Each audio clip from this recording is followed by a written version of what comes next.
მოგესალმებით ყველას და გავაგრძელოთ ჩვენი საუბრები მათეს სახარების შესახებ. დღეს განვიხილავთ მათეს სახარების 19 თავს. ჩვენ წინა თავში ვნახეთ ქრისტეს სიტყვა მისი ეკლესიის შესახებ, ანუ მორწმუნეთა კრებულის ცათა სასუფეველის შესახებ, მაგრამ როცა 7 იგავი თქვა, რა ელის მის ეკლესიას ამ იგავებში გადმოგვცა მან ეს მისი სიტყვა წინასწარმეტყველება ფაქტობრივად და ის ამბობს რომ ჩემი მორწმუნეთა კრებული, აი გაგახსენოთ რომ ეს მაგონდეს მე-14 თავიდან, ჩემი მორწმუნეთა კრებული გავს მარგალიტს, რომელიც კაცმა იყიდა, მაგრამ ყველაფერი გაყიდა, რაც კი მას ებადა. ანუ ძეღმერთმა ზეციური დიდება დათმო, მოვიდა და ის მარგალიტი იყიდა. მარგალიტი არის ეკლესია, მარგალიტი არის ეკლესია. და ასევე ჩემი ეკლესია გავს განძს, რომელიც ყანაში იყო დაფლული და კაცმა იცოდა, რომ იმ ყანაში იყო ის განძი, ამიტომ ყველაფერი გაყიდა, რაც ებადა, რომ ის ყანა ეყიდა, რადგან იმ ყანაში იყო ის განძი.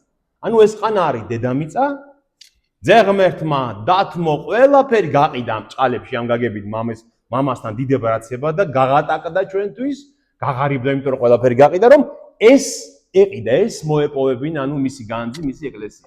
აი ასე უყურებს ძეღმერთი თავის ეკლესიას. აი ეს იყო წინა თავში ნათქვამი. მაგრამ ერთი რამ არ კიდე საგულისხმო, რომელიც არ უნდა გამოგრჩეს ჩვენ. ნახეთ, მარგალიტის საცხო სად არის? ბუნებრივად, ზღვაში და ის განძი სად იყო? მიწაში. ზღვა ბიბლიაში არის ხალხების სიმბოლო. აი ზღვა ხალხიო, ხო გითხავს ხოლმე კიდევაც, რომ აი ძალიან ბევრი ხალხი რომ არის ხოლმე სტადიონზე, თითქოს ზღვის ხმა არისო, ხო? ზღვა როგორც შრიალებს ისეთი ხმა აქვს და ამიტომ ზღვა არის ხალხებს, სოფლიო ხალხების სიმბოლო და მარგალიტი ზღვაშია, ანუ მის ეკლესია სოფლიოს ხალხებიდანაც ამოვა და მიწა არის ისრაელი. განძი კი ისრაელშია, მიწაშია. ხო, ამიტომ ქრისტე წინასწარ გვეუბნება ქრისტე, რომ ჩემი მორწმუნეები, ჩემი სასუფეველის ხალხი იქნება ზღვიდანაც, ანუ წარმართი ხალხებისგან, სოფლიოს ხალხებიდან, მათ შორის ქართველებისგანაც და ჩემი ეკლესია იქნება, ჩემი მორწმუნეები იქნებიან ასევე ისრაელიდანაც. რადგან მიწა არის ისრაელის სიმბოლო, ჩვენ ვიცით ეს ბიბლიიდან, აი გახსოვთ თქვენ აპოკალიფსის 13 თავში, ანტიქრისტესაც წინასწარმეტყველებია. ამომავალი ვიხილე მხეცი ამომავალი საიდანო? მიწიდანო. რადგან ისრაელში გამოჩნდება ის ანტიქრისტე. და შემდეგ ვიხილე სხვა მხეცი ზღვიდან ამომავალიო. ანუ ზღვიდან ამომავალი მხეცი არის ის დიდი დიქტატორი, ვიღაც სოფლიო ძალების მმართველი, რომელიც იქნება სხვა ხალხებისგან. ამიტომ ქრისტე წინასწარ გვეუბნება ამას, რომ ჩემი მორწმუნეები თემ სოფლიოში იქნებიან ისრაელიდანაც და სხვა ხალხებისგანაც. და მე-14 თავში უკვე იწყება თხრობა იმისა, თუ როგორ დაინტერესდა ჰეროდე მეოთხედ მთავარი ქრისტეთი. ხო, ჰეროდეს ურამდე მიაღწია ეს ის ჰეროდეა, რომელიც არის შვილი ჩვილთა მკვლელი ჰეროდე დიდის. ხო, გახსოვთ იერუსალიმში ჰეროდე დიდმა რო ამოაწყვეტინა ბავშვები ბეთლემში, მის შემოგარენში ქრისტეს დაბადების დროს. ის იყო ჰეროდე დიდი, ის იუდეის და ბევრი აქ ოლქების მმართველი, რომისგან დადგენილი და აი ჰეროდე ანტიპა, რომელიც დაინტერესდა ეხლა ქრისტე ვინ არის უკვე ჰეროდე, რა თქმა უნდა, აღსრულებული აქვს და არია ჰეროდე, ეს დიდი ჰეროდე და მისი შვილია ეს ჰეროდე ანტიპა და მეფობს გალილეაში და პირეაში. ნახეთ, ორი ოლქი აქვს მას მიცემული რომისგან, აი პირეა არის ეს ადგილი, ნახეთ? და გალილეა არის აი ეს, გალილეა. და ჰეროდე არის გალილეის და პირეის მეფე, რომისგან მიეცა მას ამისი უფლება. გვერდზე არის, ნახეთ, ეს არის იუდეა, აი იუდეა, ეს არის გაზას ნაწილი დღესაც არის, ეს არის იტურეა, ტრახონიტისი, აი ეს მხარე და აბილენი, ეს ყველაფერი არის ოლქები. აი აქ უკვე, ნახეთ, აი აქ უკვე, აი ეს მხარეა, ნახეთ? აი საზღვარია წითელის ხაზი. აი ეს უკვე ეკუთვნის სირიის პროვინციას. პროვინცია სირია პირდაპირ რომს ეკუთვნის, პირდაპირ რომს ემორჩილება. შემდეგ ისე მოხდება, შემდეგი 70 წლის განმავლობაში, რომ მთელი ისრაელი შეუერთდება სირიის პროვინციას. აი როგორც დამპრობლები აკეთებენ ხოლმე, ხომ? ჯერ საზღვართან დგანან, მერე ნენელა ჭამენ ყველაფერს იმიწიდან და ბოლოს, როცა იერუსალიმის ტაძარს დაანგრევენ 70 წელს, სირიის პროვინცია მთლიანად შეიერთებს ყველა ამ ოლქებს, რომი დაიპყრობს მთლიანად უკვე. აი ამ დროს, როცა ქრისტე გამოჩნდა, ხო ეს 29-30 ეს დრო არის ის დრო, როცა იუდეა აი ამ ისრაელის მიწაზე პატარ-პატარა მეფეები არიან ყველგან მეფობენ, ხო? აქ ფილიპეა, აქ ჰეროდე ანტიპა, ქვევით უკვე პროკურატორი პილატეა დანიშნული, უკვე იუდეაში მეფის უფლება აღარ მისცა რომის იმპერატორმა და დანიშნეს პროკურატორი მართველი მიწის და აი ასე ყავთ, ასე აკონტროლებენ. აქ ქვევით უკვე ნაბატე, არაბეთი ქვია აი ამ ხარეს, ნაბატეა ქვია ამას და აქ ქვია არეტა მეფეა, ესეც რომთან მაშია ვასალურ მდგომარეობაში, გასმით და რომი უკვე ფართოვდება ამ დროს. მე მინდა რომ ჩვენ ეს ყველაფერი კარგად გავიგოთ, აი ნახეთ, აი ეს სტენდი, თქვენ მე გადაუღეთ ამას ფოტო, წაიღეთ რომ ეს ყველაფერი შემდეგ კიდევ გადახედოთ ამას, იმიტომ რომ ძალიან მნიშვნელოვანია ეს. ნახეთ, პოლიტიკურად რა მდგომარეობა. იმიტომ რომ სახარება ხომ ზღაპრების წიგნი არ არის, ხომ? ეს ხო ჩვენ გვითხოვს რავალჯერ. რომ სახარება არის აბსოლუტურად დოკუმენტურად ის თხრობა იმისი, რაც იმ დროს მოხდა. რომელსაც ბევრ ადგილას გვიდასტურებს იოსებ ფლავიუსიც, ხო ეს რომაელი ისტორიკოსი, სხვა დამოუკიდებელ წყაროში, ხო, რომელსაც ქვია იუდეური სიძველეები და იუდეის ომი ამ ორ თვითცვლილებაში. აი ეს მე თქვენ გაგიკეთეთ მოკლედ, აი ნახეთ, ეს არის მე-5 საუკუნის ბოლო ქრისტემდე. ქრისტემდე ხო საუკუნეები უკან მოდის, ხო, უკან ითვლება, უკან და ქრისტიდან არის ჩვენ წელთაღრიცხვა. ნახეთ, ქრისტე ჩვენ რა ვთქვით რომ 420 წელს იერუსალიმს ხავდა ვინ? ბოლო წინასწარმეტყველი მალაქია. მე-5 საუკუნის ბოლოა. მე-5 საუკუნეში რა მოხდა ისრაელის ისტორიაში? ბაბილონის ტყვეობიდან დაბრუნდნენ ისინი, ხო? და ნეემიას წიგნში ჩვენ ვხედავთ, ნეემია არის ერთ-ერთი ბოლო წიგნი ძველი აღთქმის, ერთ-ერთი ბოლო, რომ იქ ვხედავთ, რომ ნეემია უკვე უჩივის, რომ ისრაელმა ისევ დაიწყო ღალატი ღმერთის. თავიდან როცა ბაბილონის ტყვეობიდან დაბრუნდნენ, შეძრული გაოგნებულები იყვნენ, რომ ღმერთმა დაგვაბრუნა ჩვენს მიწაზე. ისევ მოგვცა უფლება, რომ ავაშენოთ იერუსალიმი ტაძარი და ნეემია გაოგნებული წერს, რომ ისევ ხედავ, რომ არ ღვევენ შაბათს, ისევ ხედავ, რომ წარმართებს ერევიან, ისევ ხედავ, რომ ჯულს არ ღვევენ. ამიტომ 420 წელს ღმერთი მათ უგზავნის ბოლო წინასწარმეტყველს მალაქიას, რომელიც მათ აფრთხილებს, რომ მოვა ჩემი წინამორბედი ჯერ, ანუ მესიის წინამორბედი და მერე მოვა მესია, უეცრად მოვა თავის ტაძარში მესია. მალაქია მათ აფრთხილებს 420 წელს. ამის შემდეგ, მალაქიას შემდეგ წინასწარმეტყველი აღარ ყოფილა ისრაელში, სანამ არ გამოჩნდა ვინ?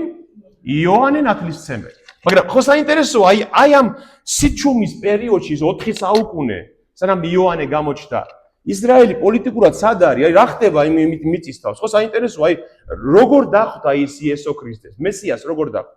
აი მე მინდა ეს ძირითადი პუნქტები გითხრათ იმ დროინდელი მსოფლიოს ისტორიის და ისრაელი ამას ჩართულია.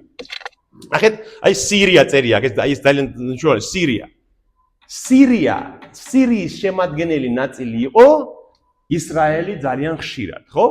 ხან დამოუკიდებელი იყო, მაგრამ აი ასურეთის იმპერია, აი აქ ისრაელის ჩრდილოეთით, ძველ კიდევ ძველ აღთქმაში, იყო ასურეთის დიდი იმპერია. ეს ასურეთის იმპერია ის კი არ იყო, რაც დღეს სირია. ასურეთის იმპერია მოიცავდა ერაყს, ირანს, თურქმენეთს, ტაჯიკეთს, ავღანეთს, პაკისტანს, ინდოეთამდე იყო გადაჭიმული. ეს უდიდესი იმპერია. ბაბილონი თავისთავად. ბაბილონი ეს მის მთავარი ცენტრი იყო ამ ასურეთის იმპერიის ერთ-ერთი, ხო? ნინევე იყო დედაქალაქი ასურეთის, რომელიც დღეს არის ერაყის ტერიტორიაზე, გესმით? ანუ ეს ასურეთი და შემდეგ სირია, ჩვენთვის მნიშვნელოვანია არის აი ეს დიდი ადგილი, რომელსაც ხშირად ემორჩილებოდა ისრაელი. ასურეთს შეიძლება ყავდა ხოლმე დაპყრობილი ისრაელი. ნახეთ რა საინტერესოა. 420 წელი ბოლო წინასწარმეტყველი ამ დროს ისრაელში წინამძღოლები არიან ერისმთავრები და მღვდელმთავრები, ხო? 336 წელს რა ხდება მსოფლიოში? ძალიან საინტერესო ამბავი. აი ეს წითლად არის გახაზული ეს თარიღები. მაკედონიაში საბერძნეთში გამოჩნდა ალექსანდრე მაკედონელი. მაკედონიის მეფეს ფილიპეს შვილი, რომელმაც აიღო ძალაუფლება ხელში, გააერთიანა მთელი ეს ბერძნული ტომები და დაიწყო მსოფლიოს ელინიზაცია, ხო? ალექსანდრე თქვა, რომ მთელი მსოფლიო უნდა დაიპყროს მან და შეუერთოს თავის იმპერიას, ხო? და ნახეთ 326 წელს 320 სულ 13 წელიწადში. 13 წელიწადში იწყებს ლაშქრობას, საბერძნეთი ხო ვიცით სად არის დღეს, ხო? იწყებს ლაშქრობას აღმოსავლეთიდან ცისკენ, იპყრობს დღევანდელი მთელი თურქეთის ტერიტორიას, დღესაც თურქეთია. მიდის აღმოსავლეთიდან იპყრობს ერაყს, იპყრობს სირიას, ერაყს, ბაბილონს, პაკისტანს, ინდოეთამდე მიდის, ისრაელსაც იპყრობს, ისრაელში ნამყოფია ალექსანდრე იოსებ ფლავიუსის იუდაური სიძველეების მე-11 წიგნში წერია, რომ ალექსანდრე მაკედონელი რო შემოვიდა, დაიპყრო ჩრდილოეთი ისრაელის, შემდეგ დაიპყრო გაზას და შემდეგ შევიდაო იერუსალიმში და იერუსალიმის წინასწარ შეუთვალა ალექსანდრე მაკედონელმა, რომ იცოდეთო, ჯარი უნდა გამაყოლოთო ლაშქრობაშიო. თუ არ გამაყოლებთ ჯარს, შემოვალ და გაოხრებთო. და ამათმა შეუთვალეს უარი მღვდელმთავრებმა, ხო, მღვდელმთავრები იყო წინასწარ. და ალექსანდრე მოდის გაწოფებული რომ უნდა დაიპყროს იერუსალიმი და რა გააკეთეს ებრაელებმა, რომ ჩაიცვეს სპეტაკის სამოსლები მღვდლებმა, მღვდელმთავარმა და აი ამ სპეტაკის სამოსლებით გზაზე შეეგებნენ ალექსანდრეს და მოინუსხა ეს იმპერატორი, გესმით? ეს მღვდელმთავრები და ეს ხალხი რო შეხვდა და თან შორიდან ხედავს იერუსალიმის ტაძარს. ამ ბრწყინვალე შენობას ხედავს მოოქროვილი გუმბათით და ალექსანდრე გაჩერდა და აღარ დაანგრია იერუსალიმი, აღარ დაიპყრო. და ამათმა მიიღეს პატივით მღვდელმთავრებმა შეიყვანეს ტაძარში, შეწირა მანაც მსხვერპლი და ალექსანდრე მაკედონელს აჩვენეს მათ ძველი აღთქმის დანიელ წინასწარმეტყველის წიგნი. სადაც დანიელი წინასწარმეტყველებს ქრისტეს შობამდე მე-6 საუკუნეში, რომ სპარსეთს დაამარცხებს ბერძენი მეფე, ანუ მაკედონელი. და ეს რო ნახა ალექსანდრე მაკედონელმა დანიელის წიგნში, სულ მოიმნუსხა და სულ დაინგრა და თქვა, რომ თუ გამაყოლებთ საომრად ხალხს, უფლებას გაძლევთ, რომ ხელუხლებელი დარჩეს თქვენი სარწმუნოება, თქვენი ტაძარი, ყველაფერი, ოღონდ ვისაც უნდა, ვისაც სურვილი აქვს, გამომყვეს მეომრად და ბევრი ებრაელი გაყვა თურმე საომრად. ესმით? ანუ ალექსანდრე მაკედონელის დროს იერუსალიმში ნაყოფია მაკედონელი. ხო, აი, საინტერესოა ჩვენთვის როგორ განვითარდა ეს ქვეყანა. შემდეგ ალექსანდრე მოულოდნელად მოკვდა 323 წელს. ხო, ჩვენს ვიცით ისტორიიდან, რომ რაღაცა ციერცხელების თუ რაღაცის გამო და რა მოხდებოდა ახლა? ამხელა სამეფო. მან სამხრეთითაც წავიდა და ეგვიპტეც დაიპყრო. ეგვიპტეც ალექსანდრე მაკედონელის ემორჩილება ჩრდილოეთ აფრიკა. ხო, აი, ეკუმენე რაც დაარქვეს მერე ბერძნებმა, ეკუმენე ნიშნავს მთელი სამყარო იმ დროინდელი, რასაც ისინი იცნობდნენ. აი, მთელი მსოფლიო იყო მათთვის ეს რაც ალექსანდრემ ემორჩილებოდა. მოკვდა ალექსანდრე და დიადოხების მეფობა იწყება. დიადოხები იყვნენ მისი მემკვიდრე. დიადოხოს ბერძნულად ნიშნავს მემკვიდრეს. და ანუ მისმა გენერლებმა ყველაზე ახლო ვინც იყო, გაიყვეს მისი სამეფო 323 წელიდან 321 წლამდე მიმდინარეობდა ეს ომები გაყოფა მათ შორის და წარმოიშვა ამ ალექსანდრე მაკედონელის იმპერიიდან 5 სამეფო. 5. ნახეთ, სირია ყველაზე დიდი. ნახეთ, აი ისრაელს რო შევხედოთ, აი უყურეთ, ეს არის ხმელთაშუა ზღვა, ხო? აქეთ ხარს. ისრაელი არის ხმელთაშუა ზღვის ნაპირზე. ზევით დღეს არის სირია. და ამის აქეთ რაც იყო ინდოეთამდე, ყველაფერი ეკუთვნოდა სირიას. სირიის სამეფო ყველაზე დიდი და ერთი სამეფო იყო სირია, მეორე ეგვიპტე, ბითინია და პერგამონი იყვნენ სამეფოები დღევანდელი თურქეთის ტერიტორიაზე და მეხუთე სამეფო იყო მაკედონია, ანუ საბერძნეთში, საიდანაც დაიწყო ეს ყველაფერი. 5 გენერალმა 5 სამეფო წარმოშვა ალექსანდრეს შემდეგ. ჩვენთვის მნიშვნელოვანია სირია, რადგან სელევკიდები მეფობენ, სელევკოს იყო ერთ-ერთი ვინც ეს დაარსა და სელევკიდები მეფობენ სირიაში და ისრაელი დაემკვიდრება აი ამ სელევკიდებს. რადგან ისინი უძლიერესი სამეფო იყო და მათ დაქვემდებარებაში მოხდა. მაგრამ რა მოხდა ახლა რა არის საინტერესო? ალექსანდრე მაკედონელის ლაშქრობამ რა გამოიწვია, რომ ბერძნული ენა, ბერძნული კულტურა, მთელი ეს ბერძნული იმ დროინდელი ცივილიზაცია გავრცელდა მთელ აღმოსავლეთში, ხო? და ისრაელში საინტერესო რა არის, მაგალითად გავხსოვთ ნიკოდემუსი რო იყო ის კაცი, მღვდელმთავარი, ხო გავხსოვთ? ნიკოდემუსი ხო ებრაული სახელი არ არის? ნიკოდემუს არის ბერძნული სახელი, ხო? ნიკე არის გამარჯვება, დემოს არის ხალხი. ანუ ხალხზე გამარჯვებული არის ნიკოდემუსი და რატო ქვია იმ ებრაელს ნიკოდემუსი? იმიტომ რომ ეს ელინისტური ბერძნული კულტურა უკვე ვრცელდება ისრაელშიც. შეერია, გესმით და აი როგორც მაგალითად რუსები ავრცელებდნენ რუსულ კულტურას საბჭოთა კავშირში, ისე იყვნენ ეს მემკვიდრე დიადოხებიც, გესმით და აი გამოჩნდა 175 წელს, აკვე მეორე საუკუნეში გადმოვედით, ხედავთ, უახლოვდებით ქრისტეს შობას. 175 წელს გამოჩნდა ანტიოქე ეპიფანე, ეს იყო სელევკიდების დინასტიიდან ერთ-ერთი მეფე, აი ამ სირიის, აი ამ სამეფოს, ხო?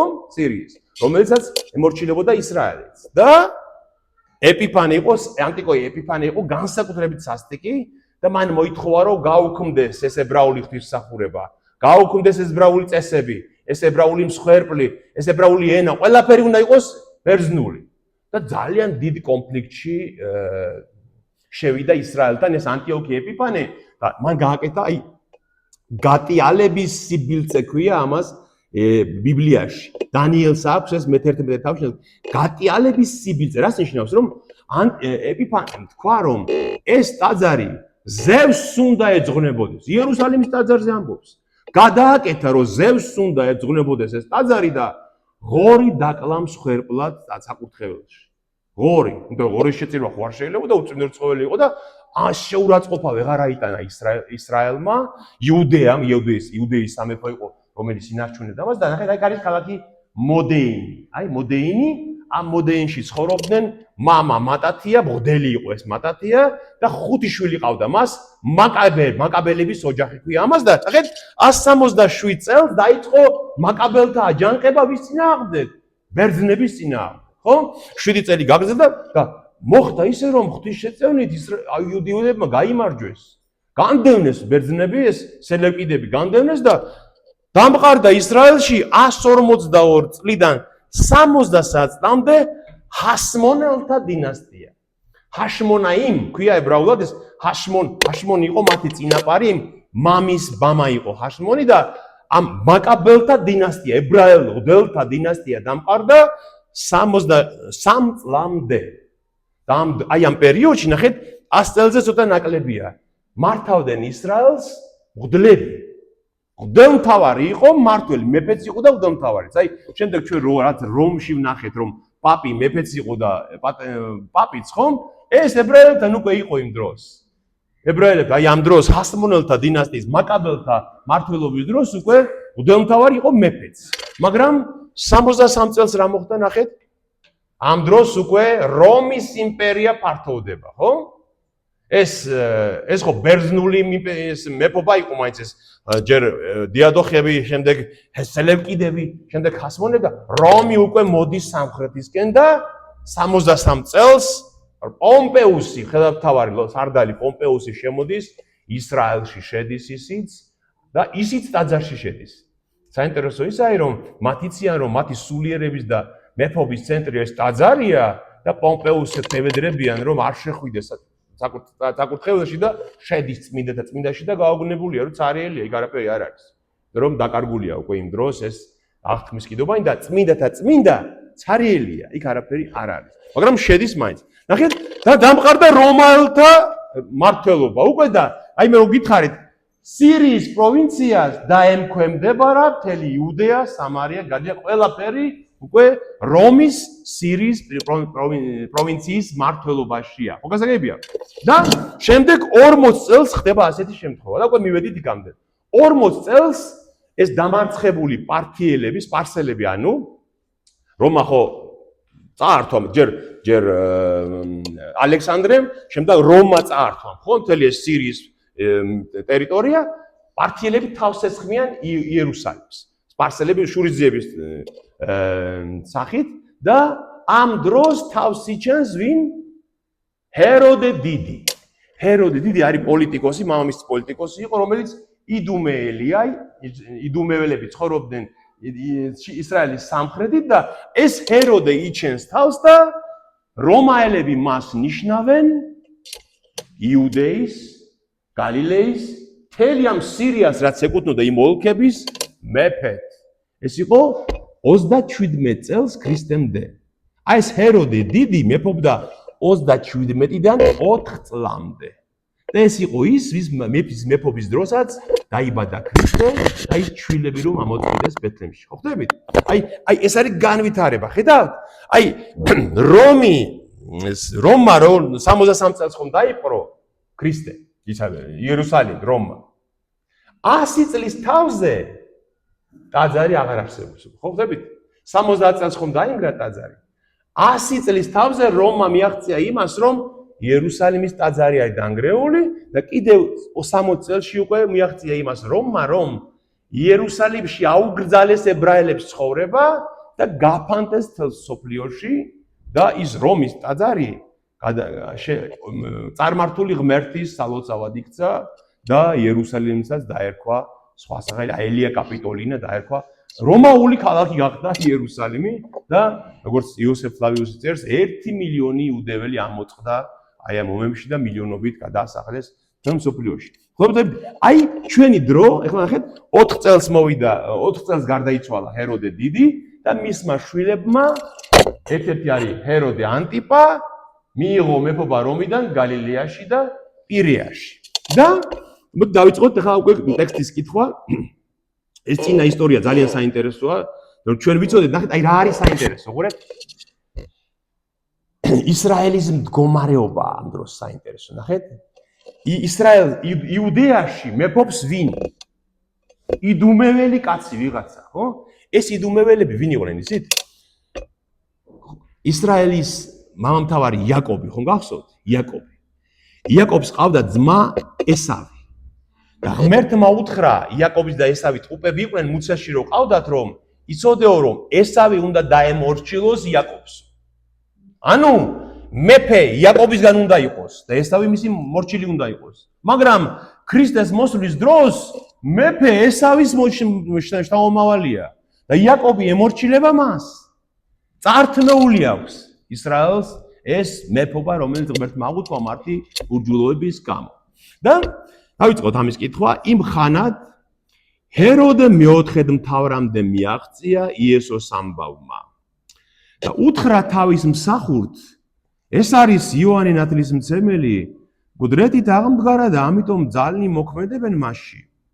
ვინაიდან ჰეროდემ შეიპყრო იოანე, შეკრა და საპყრობილეში ჩააგდო ჰეროდიადას თავისი ძმის ფილიპეს ცოლის გამო.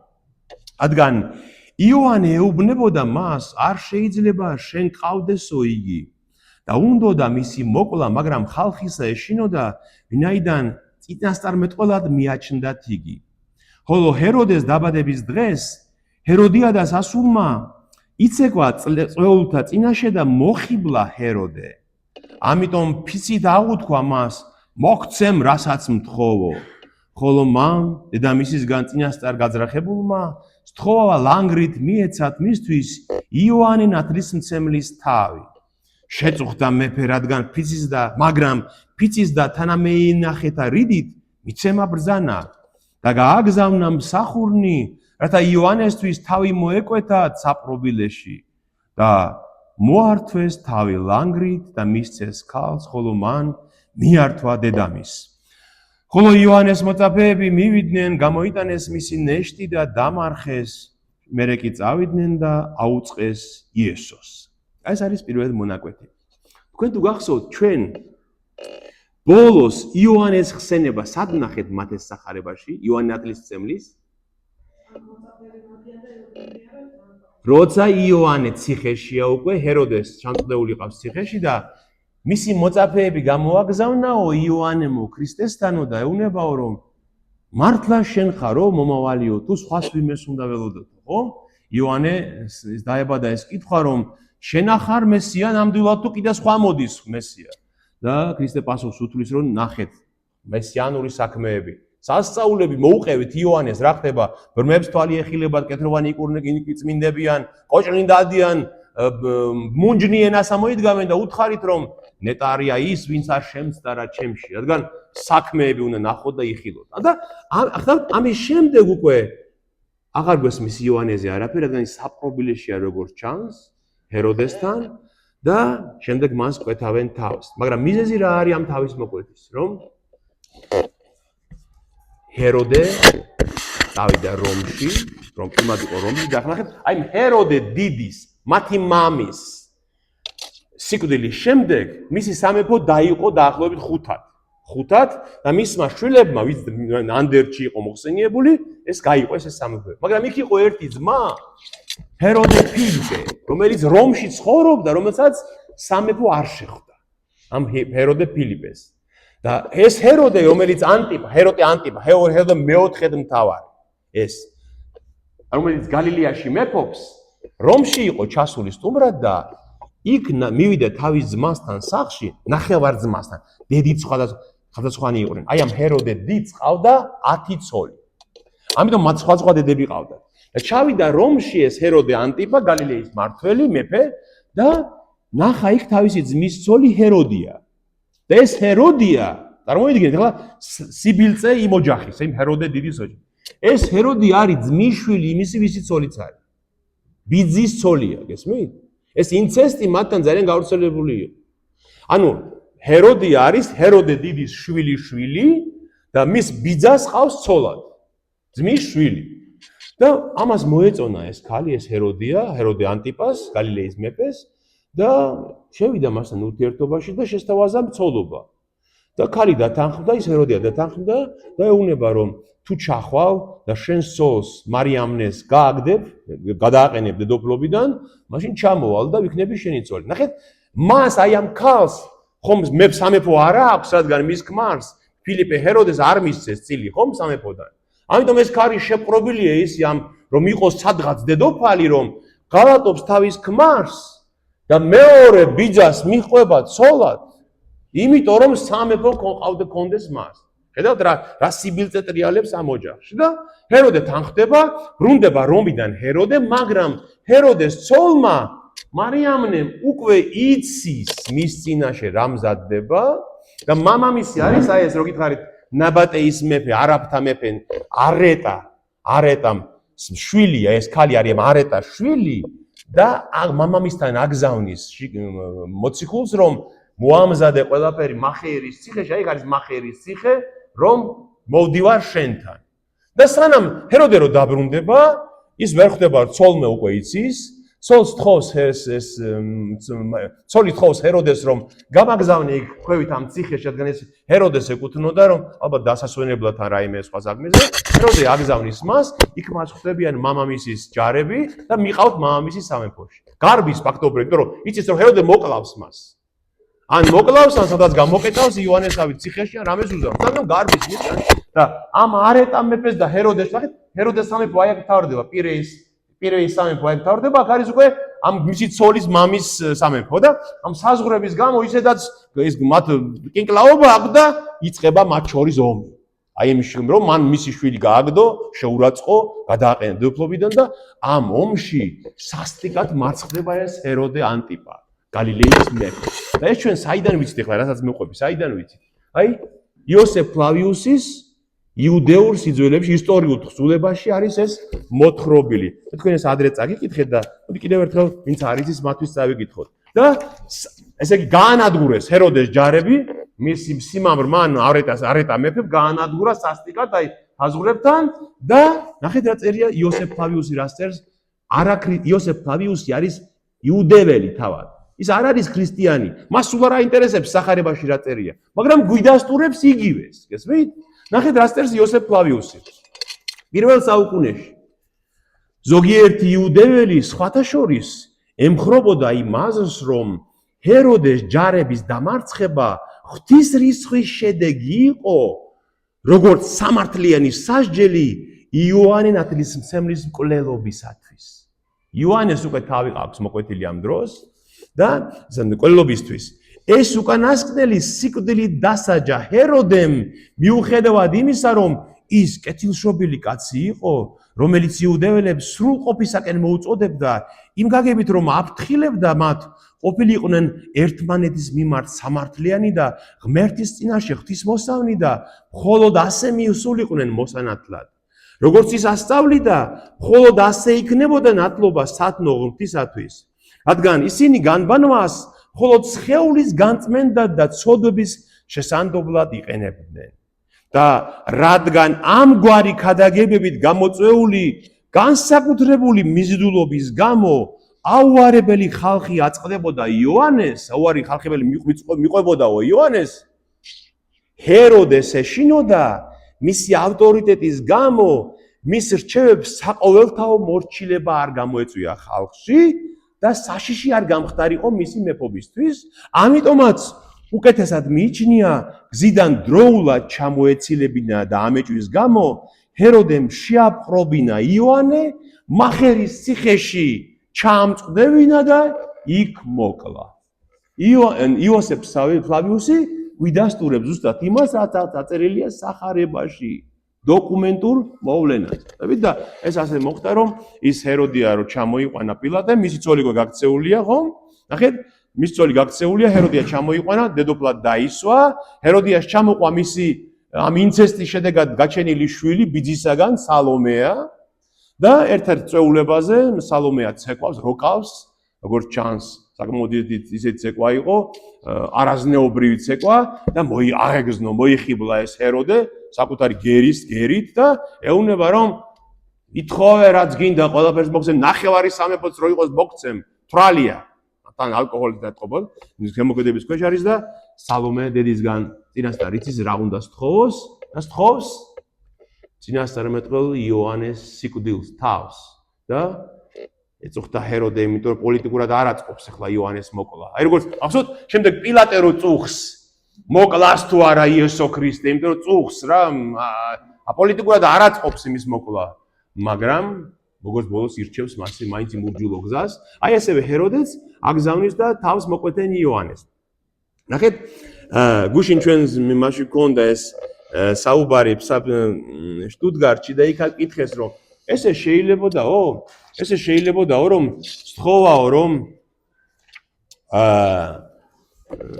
რაც გინდა ითხოვე და შეიძლება რომ ლანგარით კატ ადამიანის თავი ითხოვოს, ეს ხდებოდა ხოლმე ვიღაცამ კითხა ერთმა ჩვენმა მრევლმა და ჩვენ აი ეს რომ მეფე ეუბნება რომ თხოვე რაც გინდა, ეს აბსოლუტურად გავრცელებული მოვლენა იყო და ძველ აღთქმაში გვაქვს ეს შემთხვევა.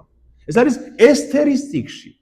ესთერი იყო ებრაელი დედოფალი, ოღონდ სპარსეთის მეფის კარზე. ეს იყო მე-5 საუკუნეში ქრისტემდე, იმ დროს, როცა ებრაელები სპარსეთის იმპერიაში ცხოვრობენ ბევრ ადგილას და იყო მეფე ახაშვეროში, ასეთი ქსერქსეს, მეორე სახელი ქსერქსია მისი, ახაშვეროში და მან არ იცის რომ ესთერი ებრაელია ეთნიკურად, ხო? და მოეწონება ძალიან ესთერი, ძალიან ლამაზი ქალია, ესთერი ვარსკვლავს ნიშნავს ებრაულად, ესთერი აქვს სტელა რო არის, შემდეგ ესთერი ვარსკვლავია და აი ეს ვარსკვლავით ლამაზია ეს ქალი და დედოფლად დაისვავს ეს ახაშვეროში ამ ქალს. ცოლად. და აი მე-5 თავის, ესთერის წიგნის მე-5 თავის მე-6 მუხლშია მოთხრობილი. უთხრა მეფემ ესთერს თავის დედოფალს, ამ ებრაელს. ღვინის მის დროს, ისეც დალეულია თვითონ ეს ახაშვეროსაც შეზარხოშებულია.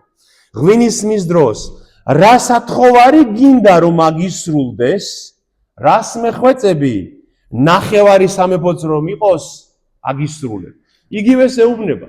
სპარსეთის მეფე ქსერქსე იგივე ეუბნება თავის დედოფალს. ნახევარი სამეფოც რომ თხოვე მოგცემ. რას თხოვს, როგორ გონიათ ესთერი? იმ დროს დაგეგმილია უკვე სპარსეთის სამეფოში პოგრომები იუდეველებს. დახოცონ ებრაელები ყველგან. რადგან მაშინაც არ აღიზიანებდათ ეს ებრაელების დიასპორები იქ. და მისი ერთ-ერთი ვეზირი ისე რომ მეფემ არ იცის ეს გეგმავს იუდეველების განადგურებას. და ესთერს გაუგზავნიან სათხოვარს რომ დაგვეხმარე, განადგურებენ. ხო, დევნა, ხო, გენოციდია ებრაელების და ესთერი ეუბნება ჩემი ერის სიცოცხლეს გთხოვ. ჩემი ერის სიცოცხლეს გთხოვ და მეფე გაიგებს რომ ანა მართლაც უსამართლობა ხდება და გადაარჩენეს ესტერი გადაარჩენეს თავის ხალხს. ნახეთ, როგორი კონტრასტია, ხედავთ? ის ებრაელია ის ქალი და თავის ერის სიცოცხლეს ითხოვს.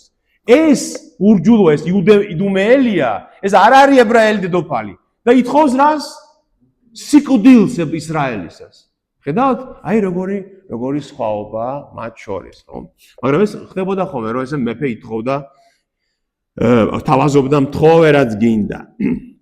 და იონე ამას ამხელდაო ლევიანთა წიგნის 21 თავში იყო მკაცრად დაწერილი რომ ვინ ძმის ცოლი შეირთოს, ცოლად წეული იყოს, შვილებიც კი არ ეყოლოს მას, მგონი ეს არის სისაძაგლე უფლის წინაშე რომ ძმის ცოლი შეირთო შენ ცოლად.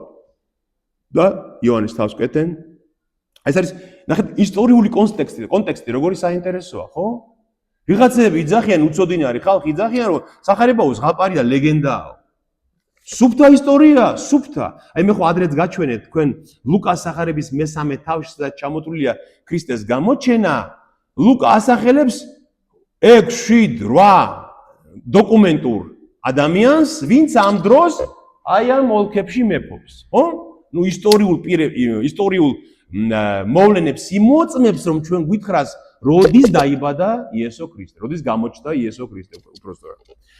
და მოართვეს ლანგრით იოანეს თავი და ასე დაამთავრა იოანემ სიცოცხლე, როგორც ნახეთ ის ხო წინამორბედი იყო ქრისტეს იმ მოსვლაში და სიკვდილშიც მისი წინამორბედი იყო. აი მოწამეობრივად აღესრულა ისე, როგორც შემდეგ ქრისტე აღესრულება ჯვარზე. ნახეთ და იოანეს მოწაფეები, ნახეთ რა შვებიან, ვისთან წავიდნენ იოანეს მოწაფეები? იესოსთან მიდიან. იციან რომ ყველაზე ახლობელი ვისთან შეიძლება მივიდნენ იესო, ამიტომ გარბიან იესო ქრისტესთან და უყვებიან ყველაფერს რომ ასე მოხდა და მოკლეს მათი მოძღვარი ციხეში და ეს რომ გაიგო იესო მე-13 მუხლი.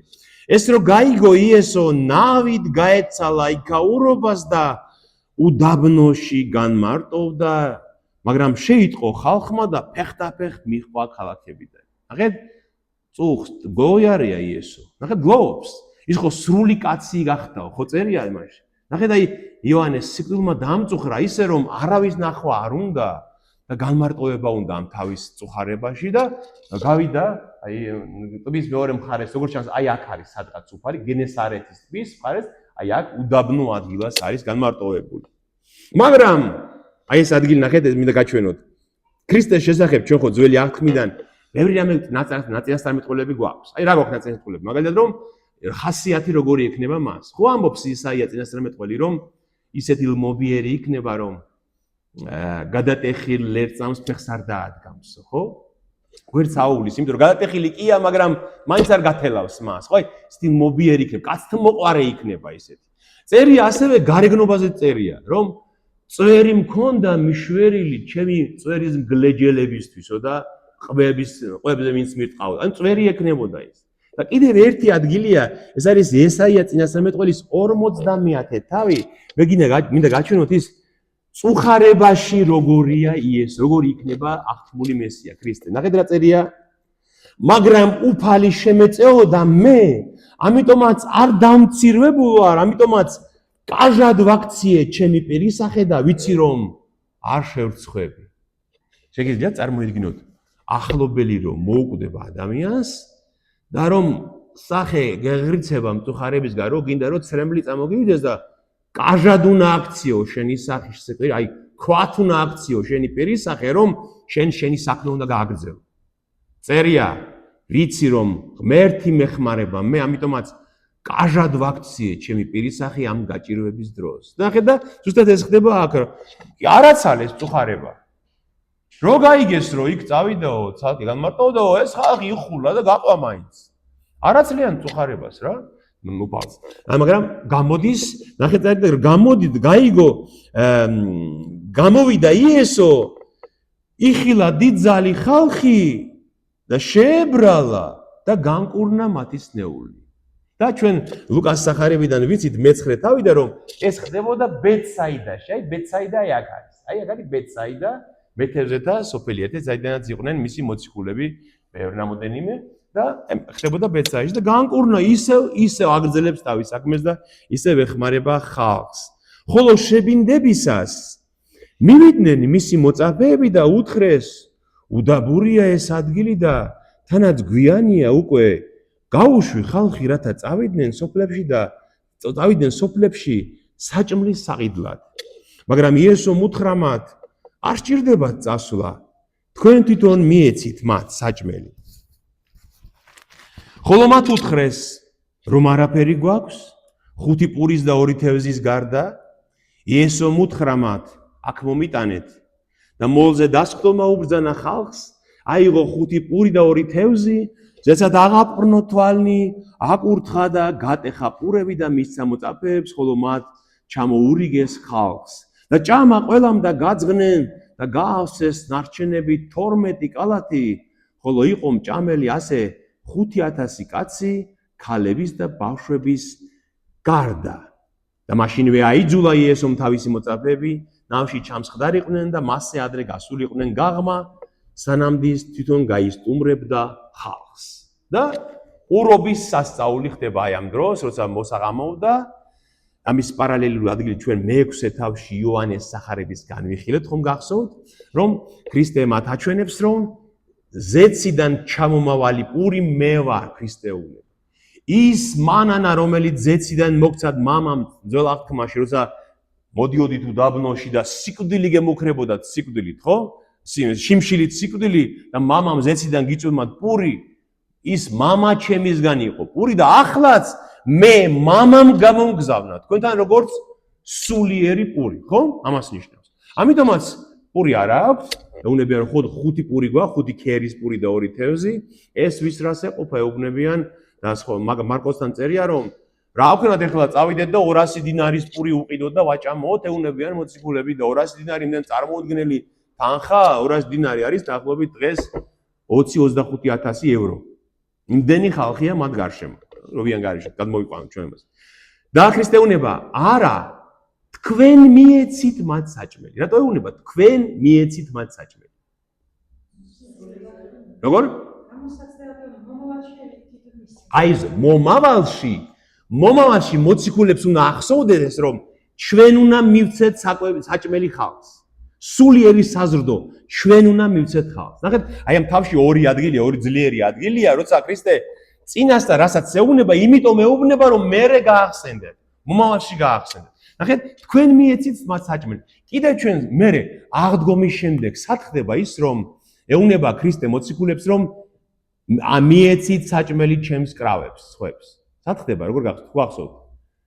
ქრისტე რომ მკვდრეთით აღდგა და გალილეის ტბის პირას ეცხადება თავის მოციქულებს. გახსოვთ? და უკვე მკვდრეთით აღმდგარი. რასე პეტრეს ხომ მეუბნება? გიყვარო არ მე სიმონი უნასწეო. ქრისტე რას ეუბნება? მიყვარ ხარ, ხო? რას ეუბნება სამჯერ უფალი? აძოვე ჩემი ცხვრები. დამწყსე ჩემი კრავები. აძოვე ჩემს ცხვრებს. რას ეუბნება რომ მიეცი საკვები, საზრდელი, სულიერი საზრდელი მიეცი ჩემს ცხვრებს. ცხვრები ხო ადამიანებს გულისხმობს, ხო? ჩემ მორწმუნეებს. ნახეთ, აი აქ როცა ქრისტე ეუბნება, თქვენ მიეცით მათ საჭმელი.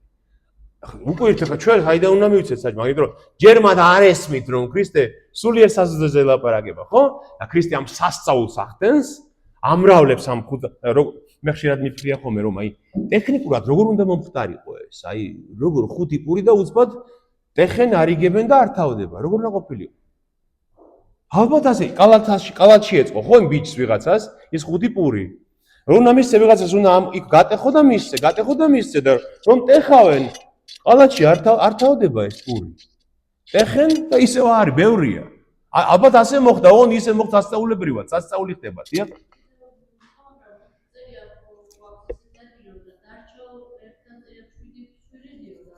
კი.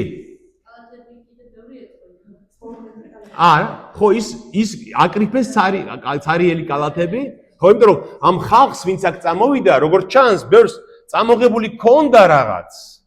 მაგრამ ჭამეს ხომ მთელი დღე იქ იყვნენ და აღარ აქვს საკვები და ის цариელი კალათები მე გაავსეს ნარჩენები.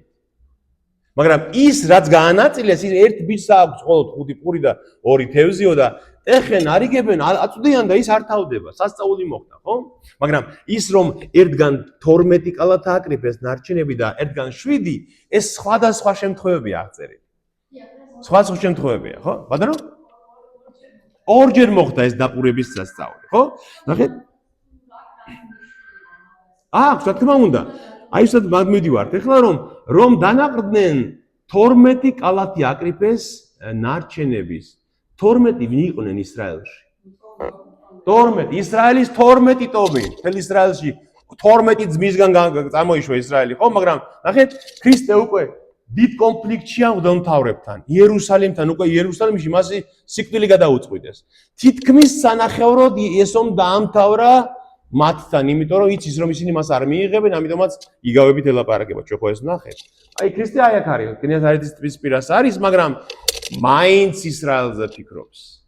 12 კალათი სავსე ეუბნება სიმბოლურად ნიშნავს იმას, რომ თქვენ კი მიიღეთ ჩემი საზრდო. მაგრამ ეს საზრდო იმათაც უნდა წაუღოთ. იმათ, ვინც არ იღებს ჯერ. ვინც ჯერ არ მისმენს, გესმით? ეს რაც მათ მიიღეს და საზრდოთი დაპურდნენ, აი ეს 12 კალათა უნდა წაიღონ და იმათაც დაურიგონ, ვინც მათთან არ იყო იმ დღეს. ისრაელის ხალხი ჯერ ისევ მისდევს, ჯერ არ არის. ხო, ხელმძღვანელობაა გამდგარი.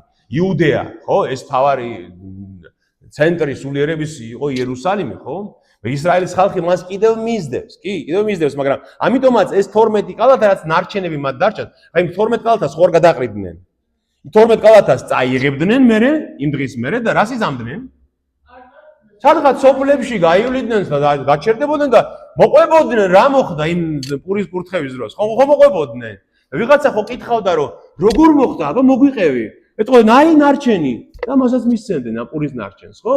ანუ ის სასწაული და პოზიციიდან დაპურების უნდა ისრაელს მოდებო და ამიტომაც 12 კალათი მაგისი სიმბოლოა.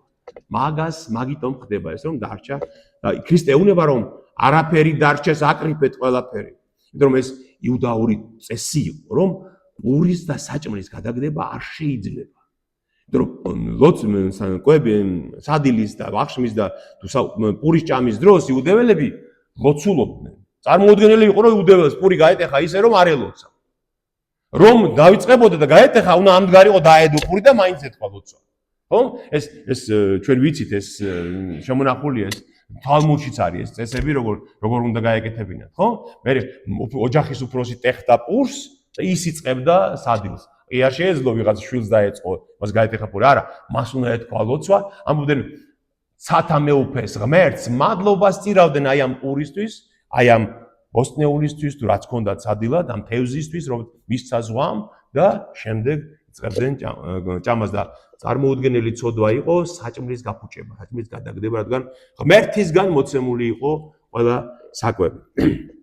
და ნახეთ ეს რომ მოხდა, მაშინვე აიძულა იუფალმა რომ წადით თქვენ, გადადით, სანამ მე ხალხს გავისტუმრებ. რადგან მარკოზის სახარებაში წერია იგივე ადგილას რომ უთხრაო რომ წადით თქვენ ახლა, დაღლილები ხართო და დაისვენეთ ცოტაო, ასე ეუბნება უფალი მათ. დავის მოწაფეებს როგორ უფრთხილდება და მოწაფეები ჩასხდნენ ნავში და მიდიან ტბის მეორე მხარეს, ხო? და გადავიდნენ და ღამის მეოთხე გუშაგობისას იესო ზღვაზე სვლით მივიდა მათთან. და ზღვაზე მომავალი რომ დაინახეს, მოწაფეები შეძწუნდნენ და თქვეს მოჩვენება არისო და შიშით შეხვირეს. ისე შეეხმიანათ იესო, ხნედ იყავით, მე ვარ, ნუ გეშინიათ. მიუგო პეტრემ და უთხრა მას, უფალო, თუ მართლა შენ ხარ, მიბრძანე რომ ზღვით მოიდე შენთან. მანაც უბრძანა, მოდი. და გამოვიდა პეტრე ნავიდან, რათა ზღვაზე სვლით მისულიყო იესოსთან. მაგრამ როცა იხილა ძლიერი ქარი, შეშინდა და ჩაძირვა იწყო და შეღაღა და უფალო მიხსენი მე. ისვე გაუწოდა ხელი იესომ, ჩასჭიდა მას და უთხრა, ცირედ მორწმუნეო, რამ შეგაეჭვა? დავიდნენ თუ არა ნავზე, მაშინვე ჩადგა ქარი. ხოლო ნავში მყოფნი მიახლენ თაყვანისცეს და უთხრეს, ჭეშმარიტად ღვთის ძე ხარ შენ. ასე გავიდნენ გაღმა და მიადგნენ გენესარეთის მხარეს. ანუ აი აქეთ ამ მხრიდან გადმოვიდნენ აქეთ მხარეს. მაგრამ რა ხდება? ღამეა. ხო, იასონ ხო საღამო იყო უკვე. საღამო იყო და გაუშვა ისინი რომ წადით გადადით ზღვის მეორე მხარეს რომ სანამ მე ხალხს გაუშვებ. რადგან იოანეს სახარების პარალელურ ადგილას რა წერია, რა მოხდა მანდო? როგორ ჩანს ამ ხალხში ატყდა ჩოჩქოლი, უკვე საუბარი იმაზე, რაზე? გავამეფოთო, ხო? იმიტომ რომ იოანე გვიყვება მაგუსად მაგას. გავამეფოთო და ქრისტე ეუბნება, სანამ მე ამათ დავაწყნარებ, დავაშოშმინებ და გაუშვებ აქედან. მე არ დავთანხმდები ამათ მეფობას, წადით თქვენ. როგორც ჩანს ამაზეა აქ ლაპარაკი და გაუშვებ მის და ღამის მეოთხე გუშაგობა არის ღამის 3-დან 6 საათამდე, რადგან იუდეველები ღამეს ყოფდნენ ხან ჯერ 3 იყო დაყოფილი, შემდეგ 4-ად რომაელების წესი გადმოიღეს მათაც და ღამე იწყებოდა იუდეველებისთვის როდის? საღამოს 6 საათზე და 4-ად იყო გაყოფილი ეს დრო, ხო? 3-3 საათი. და ღამის მეოთხე გუშაგობა არის დილის, და გამთენია გარიჟაჟამდე 3-დან 6 საათამდე. და აი ამ დროს ყველაზე უკუნი ღამე როა, ალბათ 4-ზე 5-ზე, რაც ყოდი მძიმე ღამე როა. ხედავ ნავშის ხედან მიდიან, ალბათ ზოგიერთები ნიშვებს იქნებენ და ზოგიერთ ძინავთ ნავში და მიდიან და აი ამ ზღვა წყალზე ხედავენ რომ ვიღაც მოდის მათკენ წყალზე სვლით. და რა თქმა უნდა შეეშინდათ, იმიტომ რომ ეგონათ რომ რაღაც მოჩვენებაა, რაღაც სულია და შეყვირეს, ყვირილი დაიწყეს. და ნუ გეშინიათ ამხილე ეუნება უფალი მე ვარ. და პეტრე, როგორც ყოველთვის ყველაზე აქტიური და ყველაზე გამბედავი, რას ეუნება ნახეთ? თუ შენ ხარ, მაშინ მეც მითხარი რომ შენთან მოვიდე. ხო, აი ხა სხვა მოწაფეები ჩუბად არიან, ნუ შენ ხარ, გასაგებია, ელოდებია რა მოხდება. პეტრე რა შეება, ნახეთ რომ მეც მოვალ მაშინ შენთან, მეც მინდა მაშინ იგივე გავაკეთო. ამას ეუნება. გესმით, აი როგორი ისეთი ხასიათია, კადნიერი. მაშინ შენ თუ ხარ, მიბრძანი რომ მეც იგივე გავაკეთო. ხო, ამას ეუნება. ნახეთ, აი აქ ჩანს რომ პეტრე ისევ თავის ძალებზეა დაყრდნობილი. პეტრეს უნდა რომ თავის ძალებიდან გამომდინარე იყოს ისეთი როგორიც უფალია. მაგრამ ვერ ხვდება ამას რომ ეს საკუთარი ძალებით შეუძლებელია, ხო? ნახეთ, როუნება ჯვარცმის წინ გახსოვთ საიდუმლოსერობაზე. ყველამ რო გიღალატოს, მე არასდროს გიღალ. ასე უნება, მაგდროულად რომ შენთან ერთადაც რომ მომიწიოს ჯვარცმა, მე არ გიღალატებ. აქაც ამას ეუნება, შენ თუ დადიხარ წყალზე, მეც მინდა რომ ესე ვიარო წყალზე.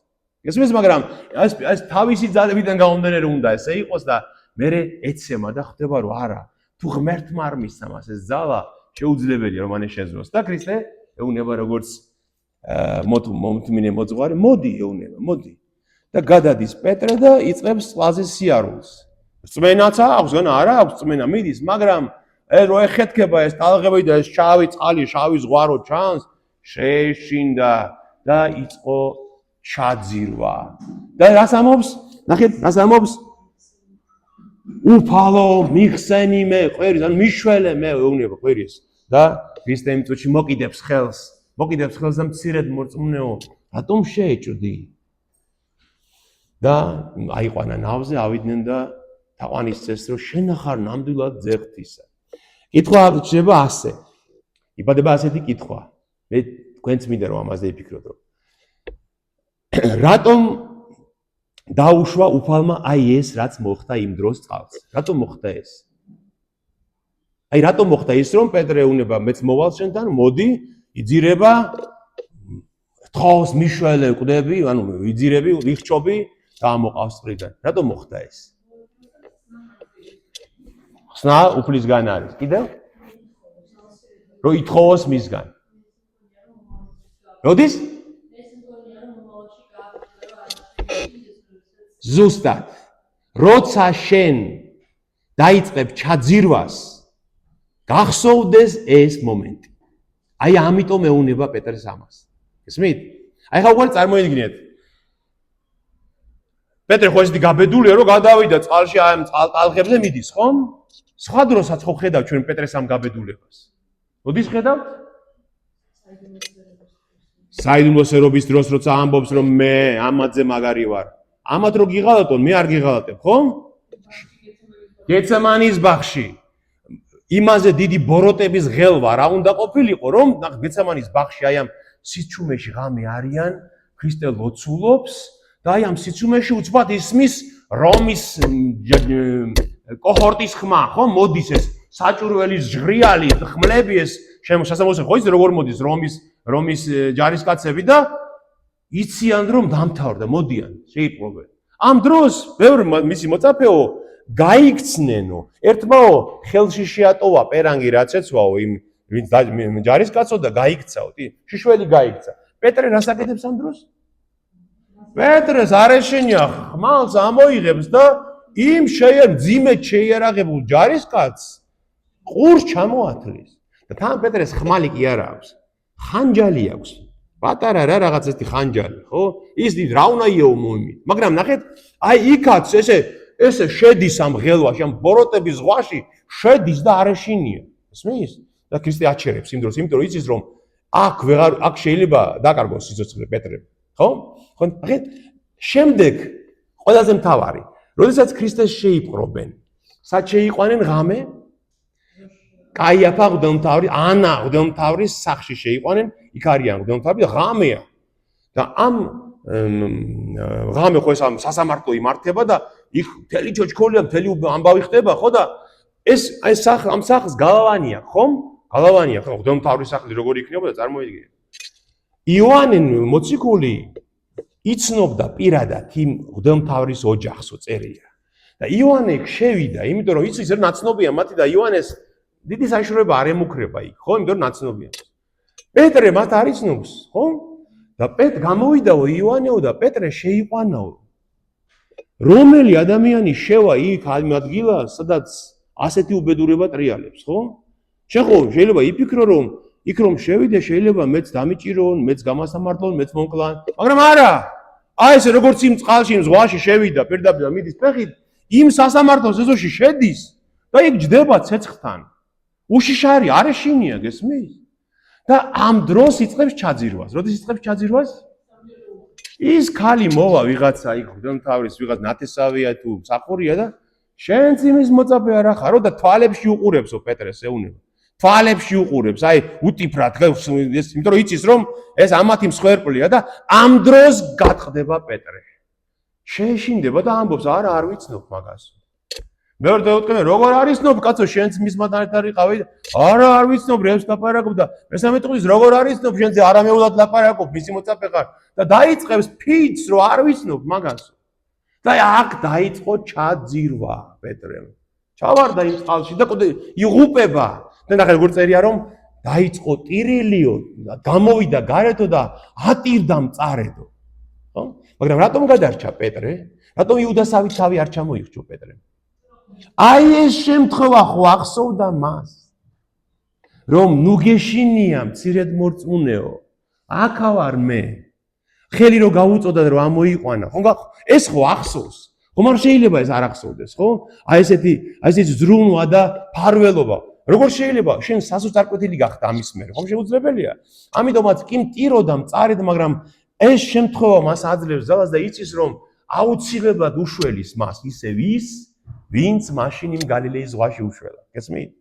აი ამიტომ არის ეს შემთხვევა აღწერილი აქაც და ამიტომ მოხდა ეს შემთხვევა იქაც. გესმით? რომ ქრისტეა ის, ვინც მას გადაარჩენს და მართლაც ასე ხდება. იყურეთ, ჩვენ რო გონია ხოლმე რომ ღმერთს ვევედრები და არ მშველისო, არ მცემს პასუხსო. ეს არის ქრისტეს ჯვარცმის პარასკევი ხდება, ხო? პარასკევის ჯვარცმიდან ქრისტე როდის ხდება პეტრეს? კვდეთით რომ აღდგება, მესამე დღესვე, აღდგომის დღესვე ხდება ის თავის მოციქულებს. და უუბნება, ასე უუბნება რომ პეტრეს უთხარითო, პეტრესო, განსაკუთრებით რომ გალილეაში შეხვდებით ერთმანეთს. ნახეთ რა მალე აძლევს პასუხს მას. იმიტომ რომ იცის რომ იძირება მისი მოციქული, წყალს ჩავარდა ისევ იმ შავ წყალში და იძირება და უნდა უშველოს. აი პასუხი ღმერთის ასე მოდის ჩვენს გასაგრძელებლად. აი ამიტომ მოხდა ეს შემთხვევა და თაყვანისცეს მას და აღიარეს რომ შენ ნამდვილად ღმერთის ძე ხარ. ასე გავიდნენ გაღმა და მიადგნენ გენესარეთის მხარეს. და იცნეს იგი იქაურებმა ხალხი დაგზავნეს თელს მხარეში და მიგვარეს ყველას ნეული. ანუ იცნეს რომ ეს ის არის იეშუა ნაზარეველი, მესია და იციან მის სასწაულებრივი ძალის შესახებ და დააგზავნეს მთელი სოფლებში, ალბათ ნაცნობები, ნაცავები ხო ყავდათ იმ სოფლებში, რომ მოდით, მოვიდა, ჩვენთანაც აქ არის. აი გენესარეთის მხარე არის, აი ეს მხარე. აი ამ ტბას ერქვა გენესარეთის ტბაც, გალილეის ტბაც და ტიბერიადის ზღვაც. სამი სახელი ჰქონდა ამას და ეს იყო სიცოცხლის წყარო გალილეისთვის და მთელი ამ მხარით, რომ აქ იყო თევზის, ძალიან დიდი მოსავალი თევზის და ამით ცხოვრობდნენ მთელი ეს გარშემო, ვიც მათი ამ გალილეელების ერთ-ერთი მთავარი საკვები იყო რა პური და თევზი. აი როგორც ჩვენ დღეს ბუტერბროდებს მივირთმევთ, პური და თევზი სარდინები არის ამ და ბევრი სხვა ჯიშის თევზებია, იყო მათი მთავარი საკვები, სიცოცხლის წყარო და აი არ არის შემთხვევით რომ გალილეის პირას მოვიდა იესო. მისი მთავარი ქალაქი რომელი იყო? კაპერნაუმი, ხო? აი კაპერნაუმი აქ არის ჩრდილოეთით. აი ეს საიდანაც სიცოცხლე ამოდიოდა, გარშემო სულ არაფერი არ არის, ხო? სულ ისეთი ადგილებია. სიცოცხლე საიდანაც ამოდის, იქ მოვიდა უფალიც, რომ ეს უფრო მეტად ნათელი ყოფილიყო მათთვის და მიგვარეს მას ყველა სნეული და ევედრებოდნენ, ხელი შეგვახებინე შენი სამოსის კალთისთვისო და ვინ შეახო განიკურნა. ხელი მოგვაკიდინე შენი სამოსის კალთი. ჩვენ ამაზე ვისაუბრეთ ადრე იოანეს სახარებაში, ხო, მაგრამ აი ამ თარგმანში პატარა შეცდომაა, სამოსის კალთა არის კალთა. აი წერია შენი სამოსის კანტისთვის, კანტს რო ვეძახი ჩვენ, მაგრამ უფრო სწორი სიტყვა ბერძნულში არის კრასპედონ. კრასპედონ ნიშნავს ფოჩები რომ კიდია სამოს. და ეს იყო სუფთა ებრაული სამოსი, განსაკუთრებით რაბინებს, აი მორწმუნეებსაც, ეს არის ნახეთ ამ მინდას ადგილი გაჩვენოთ, ეს არის რიცხვთა წიგნის, მოსეს რჯულში რიცხვთა წიგნის მე-15 თავი. რომ ჩვენ ვიცოდეთ რაზე ლაპარაკი, რომ კალთაზე მოკიდებაზე კი არ ლაპარაკი, იმას უნდა მოკიდო, ფესვი. აი ძველ ქართულში გიორგი თაწმინდელთან სწორად არის. მის ფესვს შევეხო სამოსვლისასო, ხო? აი ეს ფესვი რა არის, ხო? ებრაულში რა ქვია ამას? ციციტი. ციციტი, აი თუ გინახავთ ებრაელებს სალოცავი ის რო აქვთ ხო მოხვეული იუდეველებს. ამ სალოცავ თავშალს აქვს კუთხეებში 4 ფუნჯივით რაღაც კიდია. აი ეს არის ის ციციტის ფესვის სამოსლის, რომელიც იესო ქრისტესაც ჰქონდა. აუცილებლად, რადგან ის იყო რაბი მათი და იუდეველი და მის სამოსლის კალთაზე იყო ეს ციციტები, ეს და რატომ ჰქონდათ ეს მათ? მოსეს ეუბნება ღმერთი. მოსეს, ეს არის თორაში, ჯულში, ხო? დაელაპარაკე ისრაელიანებს და უთხარი მათ, გაიკეთონ ფოჩები სამოსლის კიდეებზე და ასე ჰქონდეთ თაობიდან თაობაში, ლურჯი ძაფი გაურიეთ კიდურა ფოჩს. და ჰქონდეთ ფოჩში, რომ მისი დანახვისას გაიხსენოთ უფლის ყველა მცნება. შეასრულოთ და არ ახვეთ გულსა და თვალს, რომელიც გზაკვალს გირევენ თქვენ. რათა გახსოვდეთ და ასრულებდეთ ჩემს მცნებებს და წმინდა იყვეთ უფლისთვის. მე ვარ უფალი თქვენი ღმერთი, რომელმაც გამოგიყვანეთ ეგვიპტის ქვეყნიდან, რომ თქვენი ღმერთი ვიყო, მე ვარ უფალი თქვენი ღმერთი. ანუ წერია მე ვარ იაჰვე თქვენი ღმერთი. ხო, ეს წერია. ეუბნება რომ ყველა ისრაელიანს უთხარი რომ 4 ძაფი აიღონ, 4 ძაფი, 3 თეთრი, 1 ლურჯი და დაწნან ესენი, კიდურა ძაფი იყოს ლურჯი და დაწნან, გააკეთონ ფუნჯი ამისაგან და სამოსლის კიდეებზე გაიკეთონ. რატომ? იმიტომ რომ იმ ლურჯ ძაფს რომ დაინახავთ, იმ ფოჩში გახსოვდეთ, ლურჯი რის სიმბოლოა? ზეცის. გახსოვდეთ რომ ზეციდან მიიღეთ ეს მცნება. ზეციდან ღმერთმა მოგცათ ეს რჯული და ეს გახსოვდეთ და არ დაემორჩილოთ თვალს, ყურს, პირს, რაც მიწიერ, რაც ხორცილია და რომელიც საკვალს გირევენ თქვენ. ხო? ამიტომაც ნახეთ, ეს ციციტები, ეს ფესვი, ანუ კრასპედონ ბერძნულად თეთრი იყო და ცისფერი. თეთრი იყო სპეტაკერ ჯულის, ცისფერი რომ ეს სპეტაკის ჯული ციდან მივიღეთ და ყველას ჰქონდა. აი თალმუდში აღწერილია შემთხვევები, მაგალითად რომ ეს ციციტზე, ანუ ფესვზე ხელის მოკიდება, ეს ცნობილი რაღაც იყო იმ იუდეველებში. შემთხვევა აღწერილია რომ მაგალითად გვალვა იყო დიდი ისრაელში და ბავშვებიო გაუგზავნესო ვიღაც დიდ რაბის, დიდ მოძღვარს და მივარდნენ რომ იმასთან უნდა ამ ფუნჯებზე მოკიდეს ხელიო. ეუბნებოდნენ რომ მამაო, წვიმა მოგვეციო, მოგვეცი რა წვიმაო. ამაზე ეჭიდებოდნენ. რატომ? იმიტომ რომ ეს ფუნჯები რჯულის სიმბოლოა, ხო? ღმერთის სიმბოლოა, ამიტომ იმის ხელის მოკიდვა ნიშნავს, რომ რჯულის ძალა არის ჩვენთან. ამიტომაც ქრისტეს ევედრებოდნენ, რომ შეგვახებინე ხელი იმ ფუნჯებზეო, რომ გვეშველოს და განვიკურნოთ და ვინც მოკიდა ხელი, ყველა განიკურნა. ხვდებით? ნახეთ კიდევ რა არის, რომ რჯულს ხომ განასახიერებდა ის ფუნჯები. მაგრამ რჯულის დაცვა ქრისტემდე შეძლო ვინმე მსრულყოფილად? ვერავით, ხო? მაშინ ნახეთ რა წერია, ეს არის რჯულის 20 ეხლავე მის გაგება ძალიან მნიშვნელოვანია, რომ ჩვენ არ გვეგონოს რომ ეს შემთხვევითაა აქ დაწერილი. მეორე რჯულში არის ესეთი სიტყვები, ეს არის მეორე რჯულის 27 თავი. როცა მოსე კიდევ ერთხელ ჩამოთვლის, აი ნახეთ, ეს არის ის დრო, აი რო ვიცოდეთ ჩვენ, თორა ხო 5 წიგნისგან შედგება. მეხუთე წიგნი არის მეორე რჯული და ეხება იმ მომენტს, როცა ნახეთ, ეგვიპტიდან გამოსული ებრაელები 40 წელიწადი იარეს და აი აქ მოვიდნენ, აი ამ ადგილას ზუსტად, სადაც შემდეგ იოანე ნათლავდა იორდანესთან, ხომ? აი იორდანის ნაპირას დგანა, აქ არის ნებოს მთა და მოსემ კიდევ ერთხელ წაუკითხა რჯული ისრაელს. კიდევ ერთხელ, ხო? ეუბნება ღმერთი, აი რომ გადახვალთ ამ დინარეს და შეხვალთ იმ აღთქმულ მიწაზე, იცოდეთ, დაიცავით ეს რჯული, რომ არ დაკარგოთ ეს მიწა. და ბოლოს ამ რჯულს რო ყველაფერს წაიკითხავს, ნახეთ რა შეუნება. წყეული მციყოს, ვინც გატეხს ამ რჯულის სიტყვებს და არ შეასრულებს მათ და იტყვის მთელი ერი, ამინ. მთელი ერი ხელშეკრულებას დებს, ამინ. ნიშნავს, რომ ხელი მოაწერეს, გესმით? ამინ ამას ნიშნავს. ხელი მოაწერა მთელმა ერმა, რომ წყეული იყოს ყველა, ვინც ამ რჯულის სიტყვებს გატეხს. მაგრამ რომელიმე კი არა, ერთსაც კი ვინც გატეხს, ნიშნავს, რომ მთელი რჯული დაარღვია და წყეულია. ამიტომაც ამბობს შემდეგ პავლე მოციქული, რომ ქრისტემდე წყევლის ქვეშ ცხოვრობდით. იმიტომ ვერავინ შეასრულა ეს რჯული. შეუძლებელი იყო. არა, მათ ძალებში ეს არ იყო, ვერასრულებდნენ ამ რჯულს.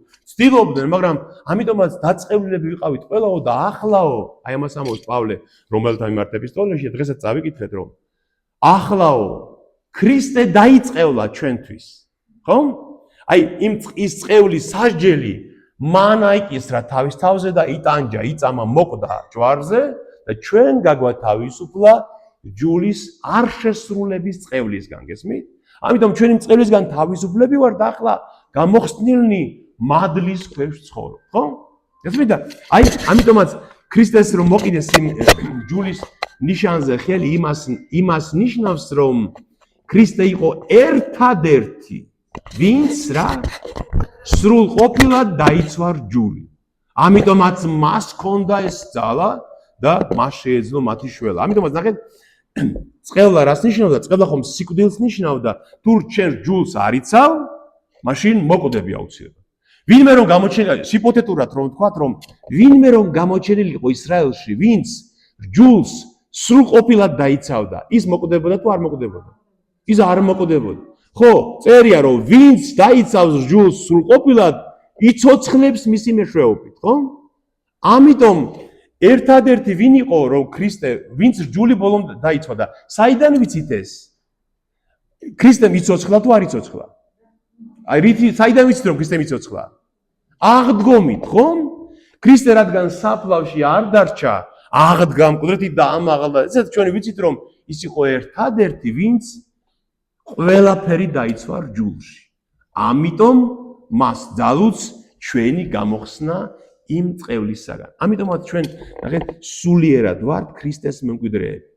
ჩვენი წინაპრების ქართლოსის და რაღაცების მემკვიდრეები კი არა ვართ. ჩვენ ახლა ქრისტესგან შობილნი ვართ, ხო? ქრისტეს შევიმოსეთ, ხო? ანუ ქრისტეს მემკვიდრეები ვართ, ამიტომაც ჩვენ წყევლისგან გათავისუფლები ვართ და ვართ გამოსყიდულნი იმ წყევისაგან. აი ასე ამას ნიშნავს ეს რომ მის ამ ფოჩებს მოყიდეს ხელი, რადგან ის იყო ერთადერთი, ვისაც ჰქონდა სიცოცხლის ძალა, რადგან სრულყოფილად დამცველი იყო რჯულის. აი ესე მთავრდება ეს თავი, მეგონი დღეს ამით დავასრულოთ. კითხვები ხო აქვს ვინმეს? შეგვიძლია? კითხვა ხო არა ის რამე? ანუ გასაგებია ეს თავი, ხო? 30 წელი თავიდან ცნობილი ბავშვობიდანვე თუ სასწავლო. ქრისტე, კი. და ამოდის ღმერთი გვაცხადებს მაგითი. ესაა ძე ჩემი საყვარელი. რომელიც მე სათნო ვიყავ. აჰა. სათნო ყოველთვის ნიშნავდა რომ ზუსტად. სული აღესრულა. ზუსტად. კი. მრავალ ადგილას ჩდება, რა მამის დასტური ზეციდან რომ ესაა ძე ჩემი საყვარელი ამისი ისმინე. რატო ამის ჩემი სათნოა ჩემთვის. მეორე შემთხვევა, ნათლისღების შემდეგ სად მიდის უფალი? უდაბნოში. რა ხდება უდაბნოში? გამოცდა მისი, მაგრამ ის გამოცდა ანალოგიური არის ისი. გამოცდის სადა? 60-ის ბაღში. ხო, აი ის ეშმაკი რაშიც მას აცდუნებს უდაბნოში. ანალოგიურია იმ გამოცდების ევას, რაც ადამს და ევას რაც მისცა. რა ხوار დაეცა ქრისტე? ანუ გამოჩნდა რომ ეს ნამდვილად მამის სათნო ძეა, რომელიც ეშმაკს რომელსაც ეშმაკი ვერ ამარცხებს, ხო? და ბევრ ადგილას ჩდება ეგრე თაბორის მთაზე, როცა სულთმოფენობა ხდება და კიდევ მრავალ ადგილას.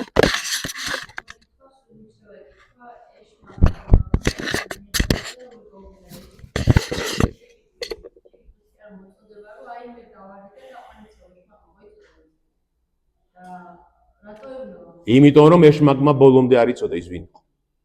ამაზე ერთ-ერთი პასუხი არსებობს რომ ეშმაკმა ბოლომდე არ იცოდა ეს რა მოხდა, რომ ღმერთი განკაცდა. ღმერთის ამ განგებულებას ეშმაკი ბოლომდე არ იცოდა მან ეს. ამიტომაც ამბობს ივანე ოქროპირის შემდეგ ლოცვაში რომ კაცი ეგონა და ღმერთ შეეჩეხაო. მას ის კაცი ეგონა და ამიტომ მიუდგა ისევ რომ მაგრამ ის განგებულება რომ თვითონ ღმერთმა ინება რომ კაცად მოვიდეს, ეშმაკმაც ეს არ იცოდა ბოლომდე.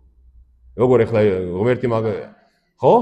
ეგეთი გადნიერებაც არ აქვს ეშმაკს რომ მაგრამ ისე გააკეთა ღმერთმა რომ რომელი იარაღითაც ეშმაკმა დასცა ადამიანი, იმევე იარაღით მოკვდა თვითონ ეშმაკი, დამარცხდა. ადამიანი დასცა და ადამიანმა დასცა მერე ეშმაკი. ოღონდ ღმერთ კაცმა დასცა ეშმაკი. აი ეს არის. იცით მე კიდევ ერთხელ ვთხოვთ ყველას რომ აი აუცილებლად რომ არ გაფრინდეს ეს ყველაფერი ჩვენი გონებიდან, ბევრჯერ მithქვამს ისე გამოვიდა. საღამოს დღეს აუცილებლად ეს 14 თავი აიღეთ, წაიკითხეთ, დაუფიქრეთ, გაიხსენეთ იმაზე რა ვილაპარაკეთ, თქვენი საკუთარი აზრით შეიქმნით ამაზე, გესმით რომ ეს ყველაფერი გამტკიცდეს ჩვენში.